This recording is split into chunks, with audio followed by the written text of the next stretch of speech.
Michael had spent many years working as a speech therapist, and though he had met hundreds of children, he remembered each one. Some were shy, some were playful, some were scared, and some were full of questions. But none of them were like Elena, the girl who had not spoken a single word in 3 years. Her silence was not just quietness. It was full, heavy, and complete, like a closed door with no window. When Michael first saw her name on the list of new cases, he did not think much of it. But when he saw the note next to it, no speech for 3 years, something inside him paused. It was not fear or frustration. It was curiosity. A quiet kind of curiosity that felt like a gentle tug on the heart. The first time he met her was on a sunny afternoon. The therapy room was bright, with drawings on the walls and shelves filled with toys, puzzles, and soft animal puppets. Michael always tried to make the room warm and welcoming, hoping it would help children feel safe.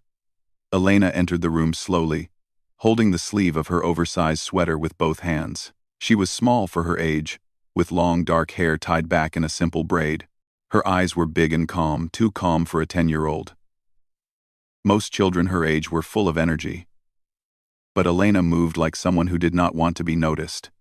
Her mother gave Michael a soft smile before leaving the room, whispering, "Good luck," as though she knew how difficult it would be. When the door closed, Michael turned to Elena with the same friendly smile he used for every child. He introduced himself gently, speaking slowly so she would feel no pressure at all. "Hi, Elena. I'm Michael. I help kids learn to talk. But we don't have to do anything today. We can just sit together." Elena didn't respond. She didn't even blink. She simply sat down on the small chair by the table, her back straight, her hands folded neatly on her lap. She looked at him with quiet eyes, observing him more than listening to him. Many children look around the room when they enter, curious about the toys, the colors, the soft puppets. But Elena kept her eyes on Michael as if he were the only thing in the room that mattered. Michael gently placed a puzzle on the table between them. It was a simple one, large pieces, bright colors. A cheerful picture of a farmhouse. If you want to try it, you can. If not, that's okay too. He pushed one piece a little closer to her. Not forcing, only offering. Elena looked down at it, then back at him, and then back at the piece. She didn't touch it.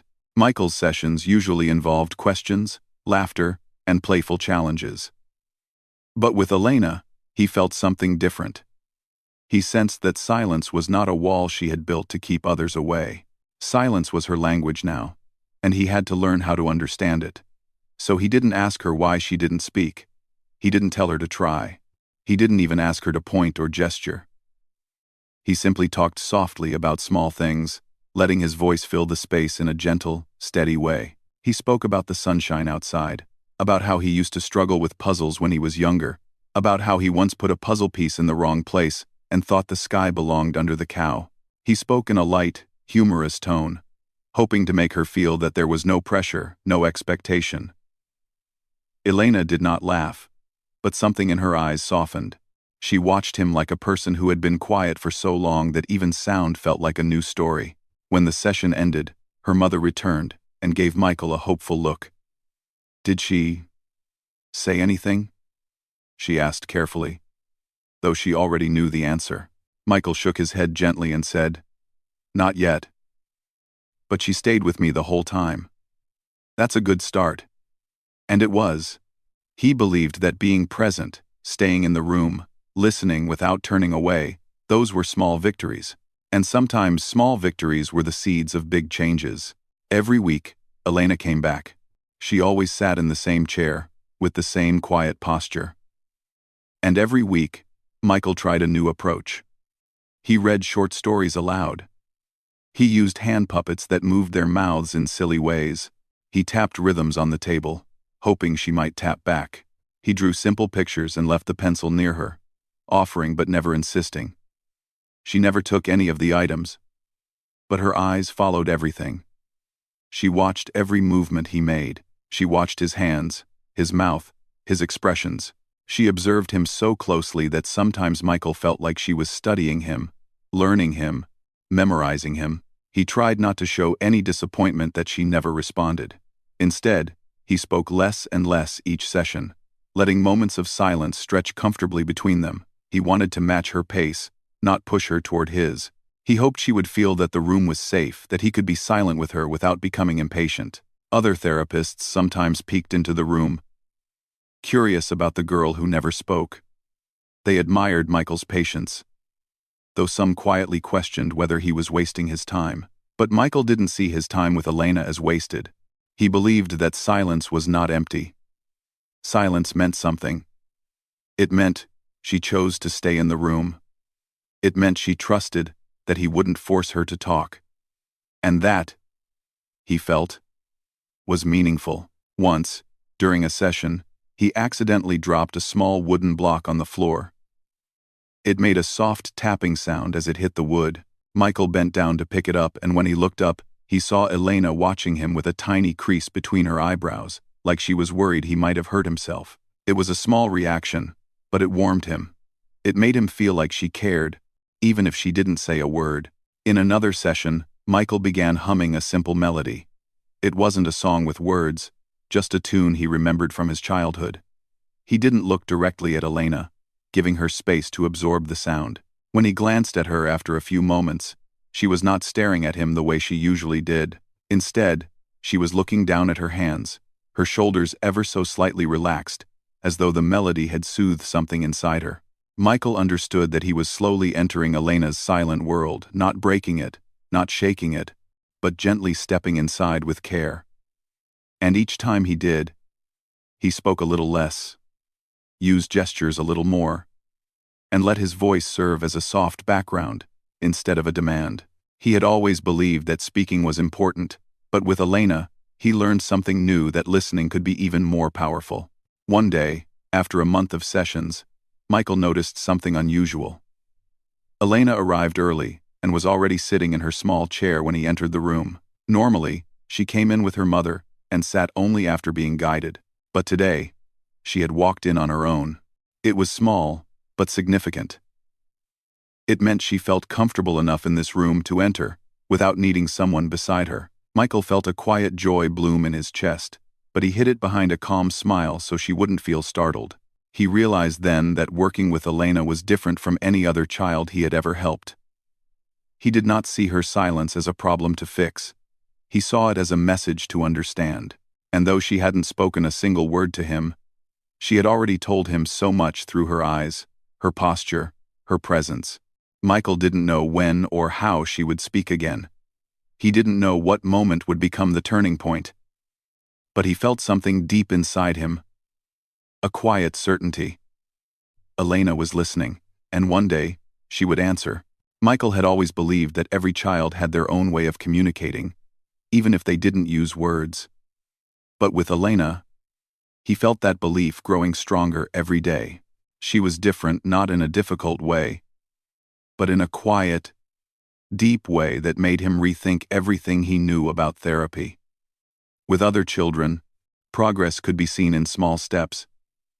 A new word spoken, a gesture attempted, a smile shared. But with Elena, progress was invisible to most people.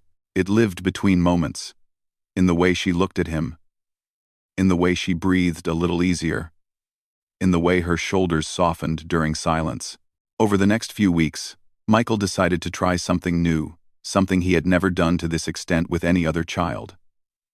Instead of filling the room with his voice, he slowly reduced the amount he spoke. He didn't do it suddenly or awkwardly. He simply let each moment stretch a little longer before talking again. When he asked a question, he didn't rush to fill the silence when she didn't answer. When he told a short story, he left long pauses, as if waiting for her to join in even though he knew she wouldn't, at least not yet. He wasn't trying to make her speak. He was trying to meet her where she felt safe. One afternoon, as they sat facing each other, Michael placed a small stack of colorful cards on the table. Each card had a different picture. A tree, a cat, a balloon, a house, a smiling sun. He gently spread them out like a fan. "These are picture cards," he said softly. "You can touch one if you want. No pressure. Elena didn't move. She kept her hands on her lap, fingers curled slightly inward. But her eyes were focused on the cards. She looked at each picture carefully, almost as though she was reading a story hidden behind them. Michael waited. He didn't speak again.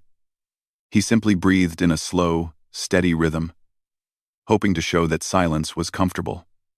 After almost 2 minutes, Elena looked up at him. Their eyes met with a quiet understanding neither of them could explain. Michael smiled gently and gathered the cards again. Though she didn't interact with the cards, everything about her attention showed that she was present, fully present, more than many talking children often were. It reminded Michael that communication wasn't only about words. Sometimes, the strongest communication happened in silence. In another session, Michael tried a different idea. He brought a small drum, the kind children could tap with their hands. It was soft, not loud, just enough to make a gentle beat. He placed it on the table and tapped it lightly, with one finger. Tap, tap. Then he placed his hand on the table and waited. He didn't ask Elena to copy him. He simply gave her the sound, kept it simple and soft, and left space for her to choose. For a long moment, nothing happened. Elena's expression didn't change, but something in her eyes looked thoughtful, as if the sound had traveled somewhere inside her mind. Michael tapped again, very lightly, and then waited once more. After almost a minute, Elena lifted her hand slightly, not to tap the drum, but to rest it gently on the table. It wasn't a response, but it wasn't nothing either. It was movement, voluntary and quiet. But it was something she hadn't done before. Michael didn't react strongly. He didn't want to make her feel watched. He simply nodded softly and tapped the drum once more. This time, he tapped slower, matching the calmness she was showing. For the rest of the session, they didn't speak. They didn't tap. They simply shared a calm space. And when the hour ended, Michael felt as if the silence they shared had done more than any spoken exercise could. Outside the therapy room, however, not everyone understood what Michael was doing. One of his co-workers, a cheerful woman named Claire, approached him one morning. "How's the silent girl doing?" she asked kindly, not realizing the title might feel too simple for someone as complex as Elena. Michael gave a thoughtful smile. "She's doing well," he said. "Slowly, but well." Claire tilted her head. "Has she spoken yet?" "Not yet." Claire's expression softened with concern. "I know you're patient, Michael. But isn't it risky to match her silence too much? I mean, you're talking less in sessions, right?" Michael nodded.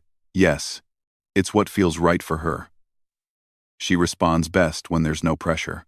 Claire didn't argue, but her eyes showed uncertainty. To her, therapy meant guiding children out of silence, not joining them inside it.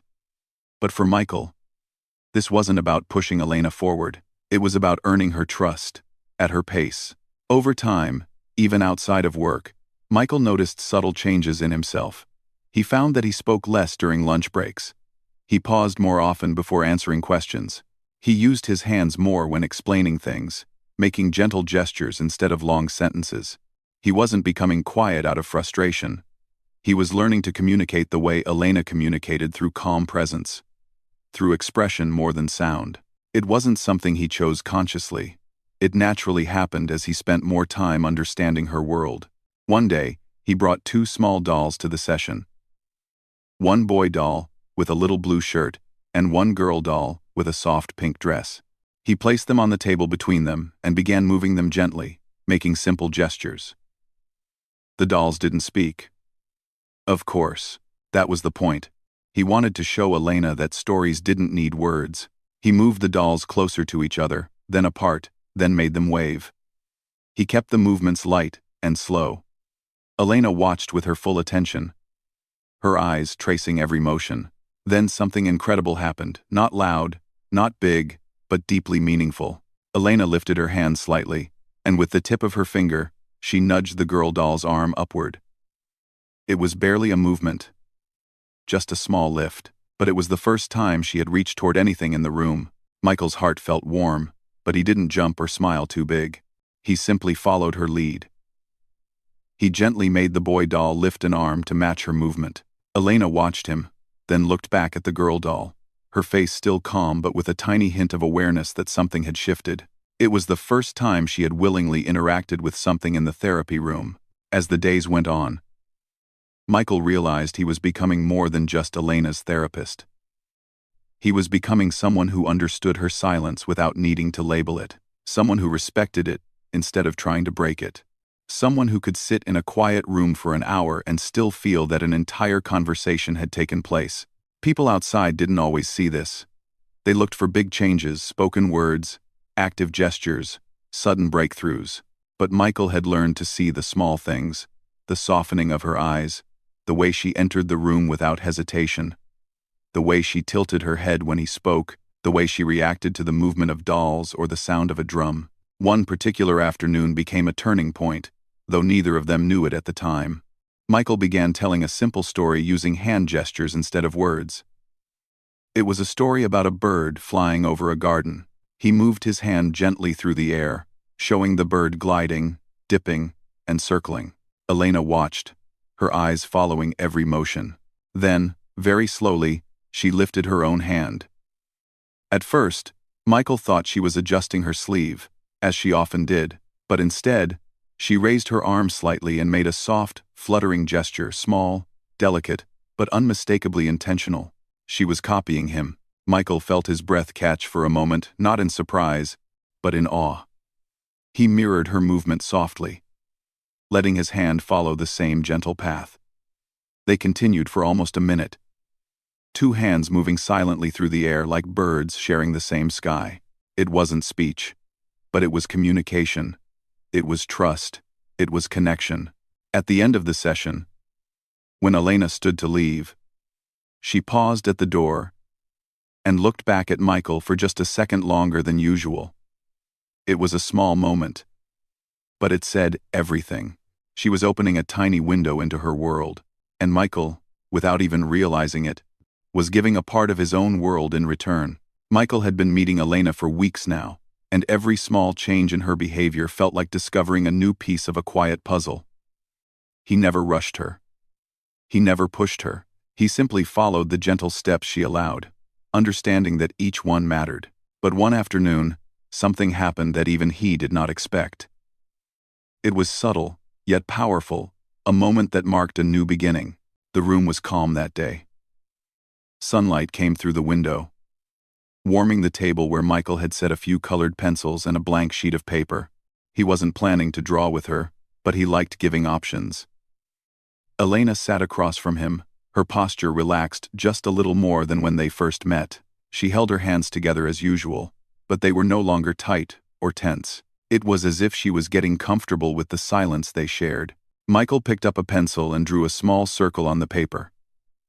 He didn't explain it. He didn't label it as anything. He just drew. He added another circle next to it, then a small line. As he moved his hand, he noticed Elena's eyes following every stroke. He didn't need to talk. She was paying attention. And that was enough. After a moment, he put the pencil down and pushed the sheet slightly toward her. Not too close, just enough to show she could reach it if she wished. Elena's gaze stayed on the drawing for a long time. She didn't touch anything, but her eyes studied the circles carefully, as if she was trying to understand their meaning. Then something completely unexpected happened. Elena lifted her hand and slowly touched the paper, not the pencil, not the table, but the paper. Her fingertip lightly touched the edge, just for a second. Michael felt his heart flutter with quiet surprise. From anyone else, touching paper meant nothing. But from her, it meant trust, curiosity, maybe even comfort. He didn't smile too big or celebrate. He simply nodded softly and waited. But Elena lowered her hand again and stayed still. Still, that small touch felt like an entire sentence spoken without sound. As the session continued, Michael decided to try something new: role-play gestures. They had already shared silent movements before, but now he wanted to see if she would take the lead. He gently raised his hand and made the same bird-like gesture they had shared once before. His fingers glided softly through the air, Elena watched. Then, slowly, she lifted her hand just an inch and mimicked the gesture, small, quiet, but exact. This was the moment that changed everything. She wasn't copying out of pressure. She wasn't reacting automatically. She was communicating. Michael lowered his hand and let her finish the motion on her own. She didn't look at him after doing it. She simply let her hand rest on her lap again. But the message was clear. She trusted him enough to share a gesture. A connection had finally opened. Over the next few sessions, Elena began participating more in small ways. She didn't speak, but she showed understanding. When Michael tapped the table softly, she tapped once too, barely audible but enough to show she was present. When he drew another picture, she watched with deeper interest. Sometimes, she even leaned slightly forward, closing the distance between them by a small yet meaningful amount. But one afternoon brought the most surprising change.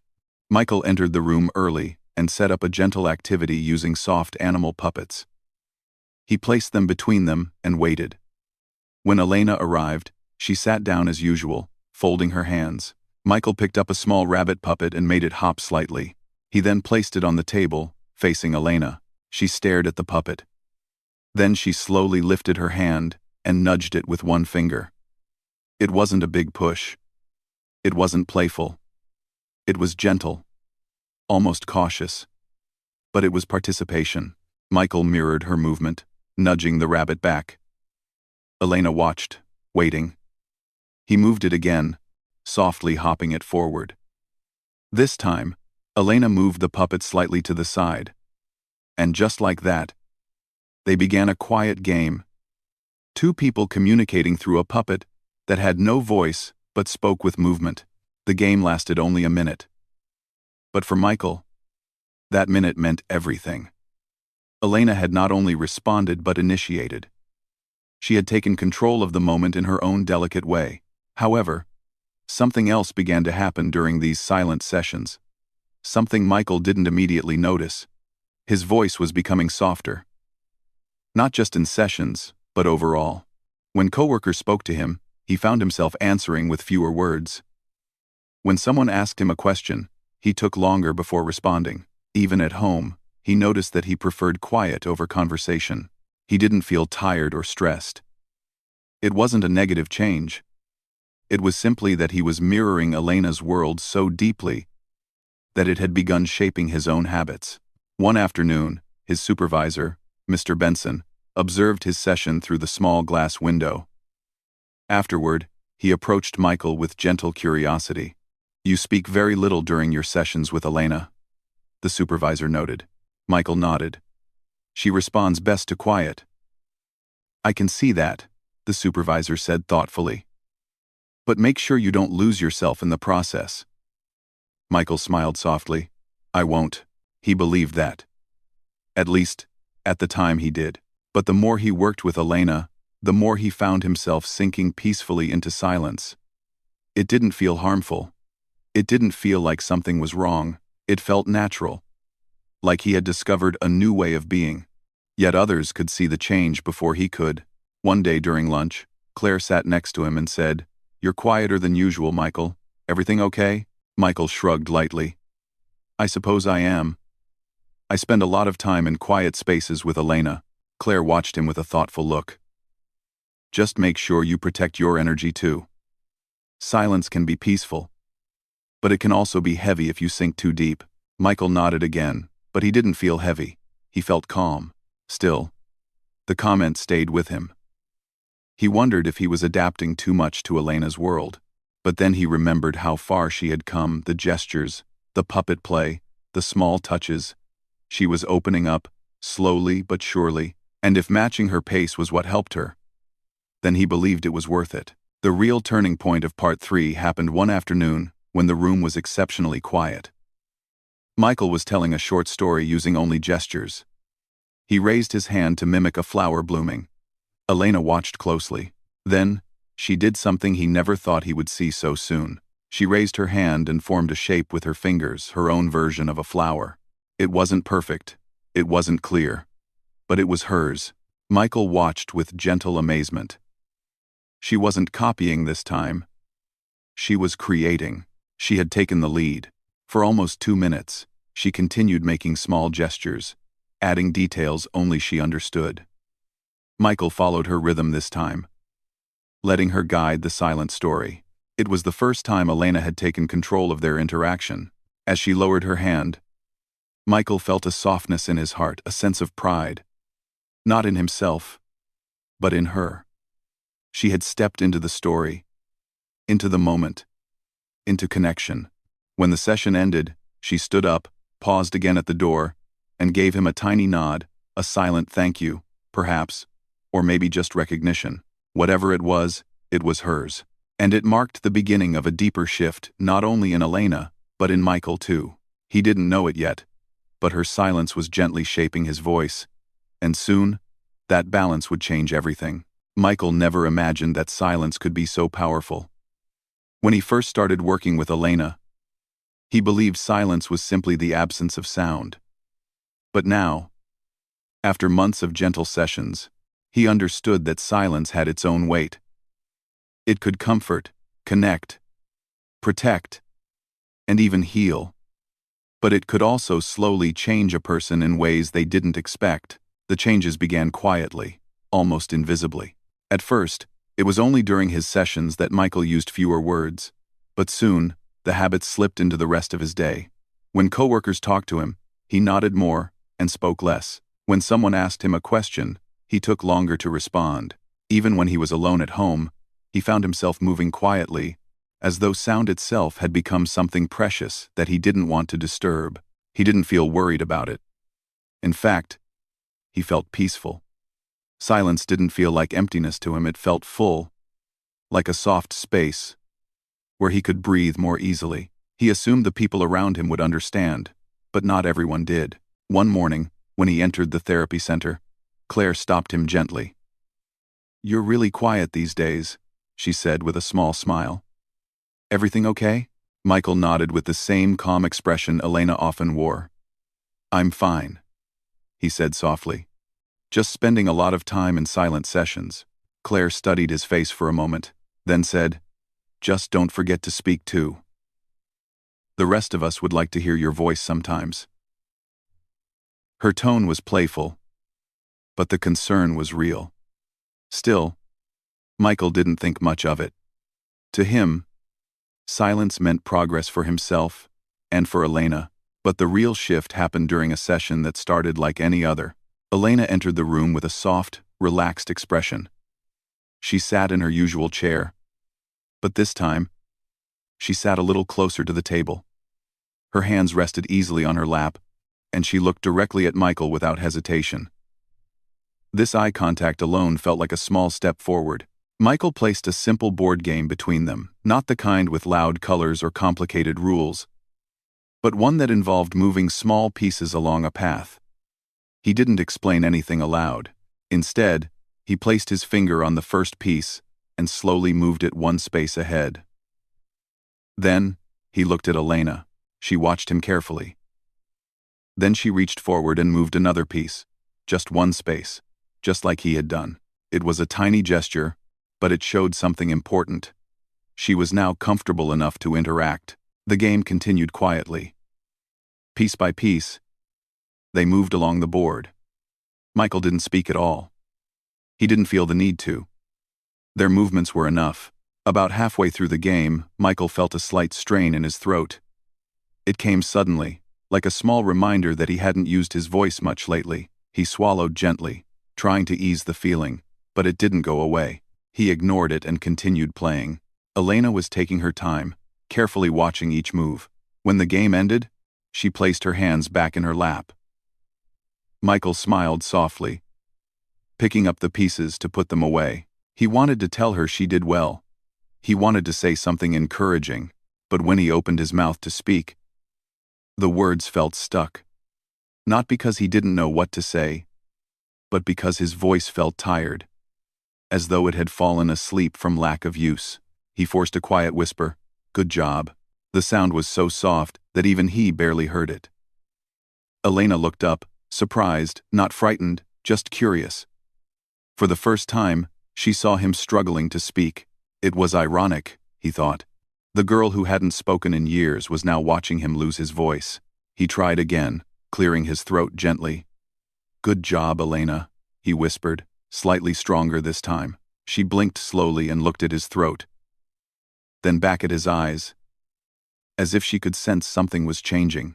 When the session ended, Michael stepped out of the room, feeling a strange heaviness in his chest. He didn't feel sad or upset, just quiet. More quiet than usual. Later that day, his supervisor, Mr. Benson, asked to speak with him privately. They sat in the small office beside the staff room. Mr. Benson folded his hands on the table and leaned forward. "Michael, I watched part of your session today," he said gently. Michael nodded, trying to speak but only letting out a soft hum. Mr. Benson's eyebrows pulled together. "You barely talked," he said seriously. "You're losing your voice, Michael. Literally." Michael rubbed his throat a little and tried to speak again. "It's okay," he whispered. "It's not," Mr. Benson replied softly but firmly. "I understand why you're doing it. You're connecting with her using her own way. But this isn't sustainable. You can help her without giving up your own voice." Michael looked down at his hands, thinking quietly. He knew Mr. Benson wasn't scolding him. He was worried. And maybe he had a point. Maybe Michael had gone deeper into silence than he intended. But when he thought of Elena, her small gestures, her gentle movements, her tiny steps forward, he didn't feel regret. He felt purpose. He felt that everything he was doing, even if it changed him a little, was helping her open up. Still, he promised, "I'll be careful." But change doesn't stop just because you notice it. During the next few sessions, Michael continued to speak very little, not because he wanted to avoid speaking, but because words simply didn't come as naturally anymore. He found himself expressing more through gestures, letting silence fill the room like a soft blanket. Elena, meanwhile, was growing more expressive. She responded more often, sometimes even leading small movements. She nudged objects, tapped rhythms, followed patterns, and once, she even picked up a drawing pencil and made a tiny line on the paper before setting it down. Michael's eyes had warmed with quiet pride. But outside the room, people noticed the change in him growing stronger. His co-workers started whispering gently among themselves, wondering if he was taking on too much. They loved his patience, but they worried that he was losing a part of himself. Yet Michael didn't feel lost. He felt connected. His voice, however, grew softer each day. Sometimes it cracked. Sometimes he whispered without meaning to. Sometimes he had to clear his throat twice before any sound came out. He wasn't sick. He was simply mirroring the gentle quietness he spent so much time in. One afternoon, after a particularly silent session, Claire met him in the hallway. "Michael," she said softly, "you're scaring me a little. You barely talk anymore." Michael tried to answer but only managed a hoarse whisper. Claire's eyes widened. "Your voice." "Michael, this isn't healthy." He gave a small smile, the kind meant to comfort, but it didn't help. Later that same day, as he prepared for another session with Elena, he placed his hand on his throat and sighed silently. He had never expected that helping a silent child would make him lose his own voice. But strangely, he wasn't angry about it. If anything, he felt honored to share even a small part of her quiet world. When Elena entered the room, she paused at the door. Her eyes focused on him longer than usual. She seemed to sense something in the way he sat, the way he breathed, the way he touched his throat. For a moment, the room felt stiller than ever. Michael tried to say hello, but only a soft air sound came out. Elena blinked, then slowly stepped into the room. She sat down across from him, her gaze gentle but observant. She knew, she could see that the silence had reached him too. But instead of turning away, she leaned forward slightly, as if to say, "Without words, I see you." In that quiet moment, something profound passed between them. Elena had taken a small piece of his voice, and he had let it happen, not because he wanted to lose it, but because he cared enough to join her world without asking her to leave it too soon. The silence between them no longer belonged to just her. It belonged to both of them now. The room felt different that afternoon, soft, almost glowing, as if something important was waiting to happen. Michael walked in slowly, carrying only a small notebook and 2 pencils. He didn't plan an activity. He didn't prepare any cards, puppets, or games. He simply wanted to sit with Elena and let the moment guide them. His voice was still weak, softer than a whisper most days. When he tried to speak, it felt like trying to catch a butterfly with bare hands, fragile and uncertain. He didn't feel upset about it anymore. He had accepted that silence had become part of him, but he also knew that something had to change, not because he wanted it to, but because his body couldn't keep giving and giving without rest. When Elena entered the room, she paused as usual, letting her eyes adjust to the space. Then she looked at Michael. This time, she didn't just walk to her chair. She walked closer to him first, stopping beside his desk. It was a small change, but it showed comfort, confidence, even. Michael gave a soft smile. He wanted to tell her that he admired her courage, but the words sat quietly inside him. He didn't force them out. Instead, he nodded gently and motioned toward the table. They sat down facing each other. The air felt calm, warm, full of unspoken thoughts. Michael opened the notebook and drew a simple heart, not perfect, just soft and round.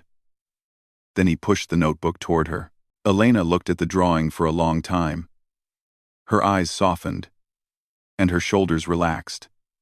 She didn't touch the pencil right away. Instead, she watched Michael's face, as if trying to understand him in a deeper way than ever before. Michael waited, breathing slowly. Then something unexpected happened. Elena took the pencil. She didn't draw a heart. She didn't trace his shape. She drew a tiny line next to it, then another, a third.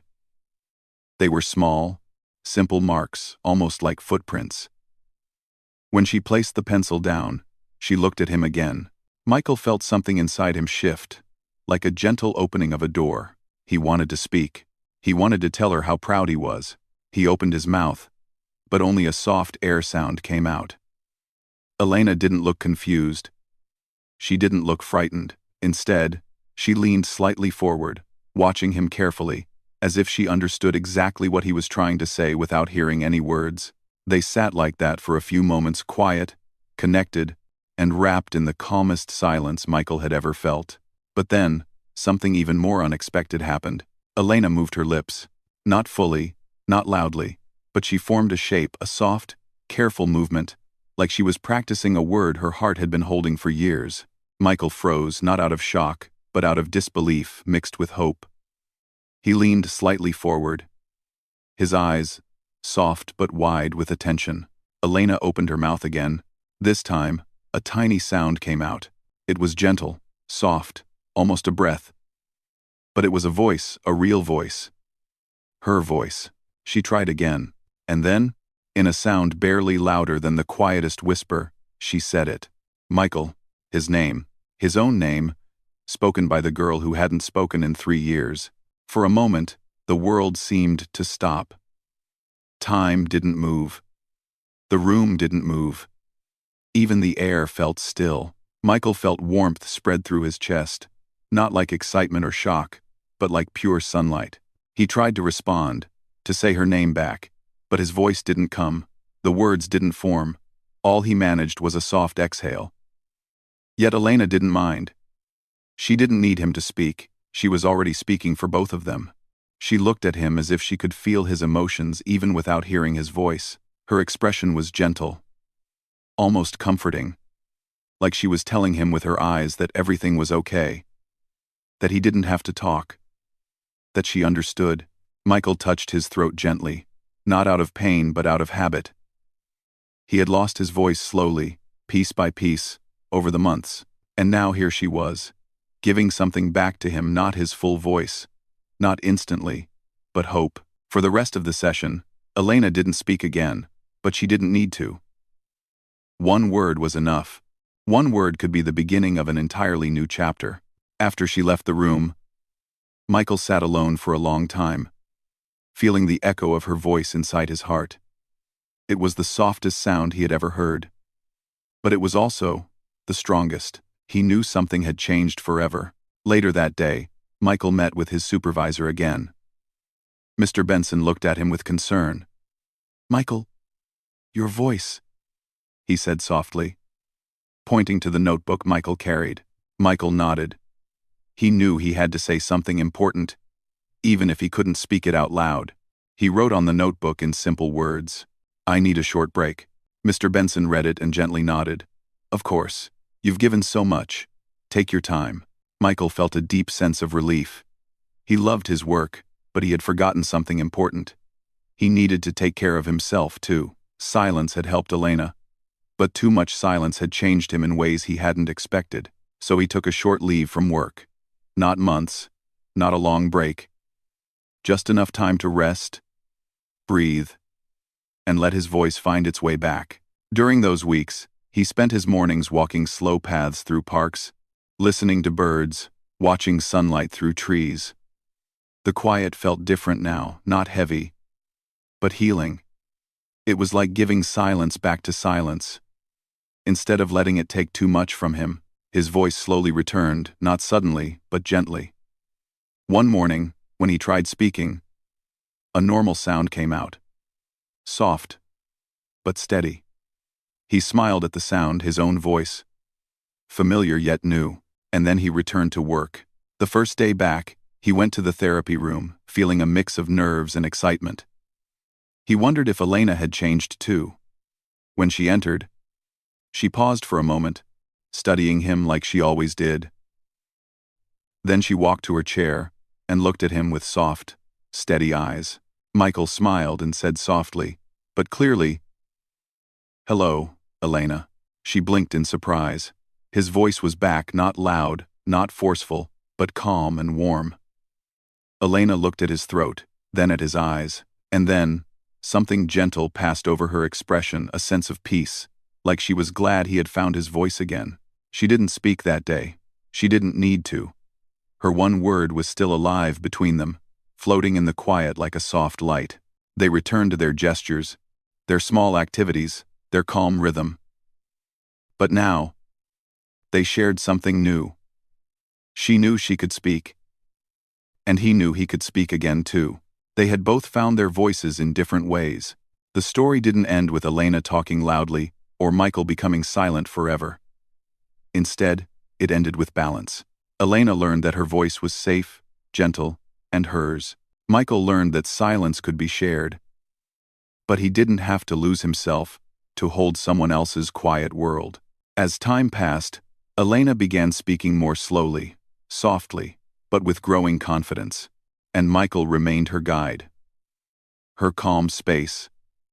The person who had understood her without needing any words at all. Their journey had been quiet, but it had been powerful. Elena found her voice. Michael found his balance. And in the end, both of them discovered something unforgettable. Sometimes, the smallest word can open the biggest door.